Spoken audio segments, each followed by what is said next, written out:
स्वर्गीय पंढरा जगन सेठ फडके दादा सरकार विगर बनवले यांच्या स्मरणार्थ आयोजित केलेलं आमदार केसरी तिसऱ्या पर्वातलं तिसरं विकास आवाजाचा मित्र बरोबर पुसेगाव आयोजित मैदानातला शेवटचा सेमी 7 पळतोय, परंतु काय झालं अतिशय सुंदर आणि इकडं कोण कसा आला तर बघा, कारण तात्या हा आता व्यवस्थित बघा शेवटचा सेमी निकाल उद्या. तत्पूर्वी चला फायनल पात्र बैलगाडी मालक स्टेजच्या समोर या शेवटच्या ठिकाणी व्हिडिओ शूटिंग बघितली जाते.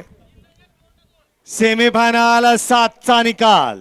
सेमीफायनल 7चा निकाल. तास क्रमांक 3 वरून धावली गाडी स्वामी समर्थ प्रसन्न प्रवीण काळे काळेवाडी अण्णा पवार राख यांचा घरचा साथ छब्या डॉन आणि देवाबाई ही गाडी फायनल साठी पात्र आहे. तास क्रमांक 2 वरून धावली गाडी डोंगराय प्रसन्न राहुल शेठ फडतरे कडेपूर राहुल अप्पा कुर्लेकर यांचा बब्या 302 आणि पहिलवान सोमनाथ जाधव विसापूरकरांचा जपान ही गाडी क्वार्टर फायनल साठी पात्र आहे. आणि तास क्रमांक 6 वरून धावली गाडी निनायदेव प्रसन्न शंकर मधने शिरस्पृष्टी यांचा वजीर आणि उमाजी पाटोळे कोकराळकरांचा महाराज ही गाडी मेगा फायनल साठी पात्र आहे. विजेत्या तिन्ही बैलगाडी मालकाचं चालकाचं हार्दिक अभिनंदन.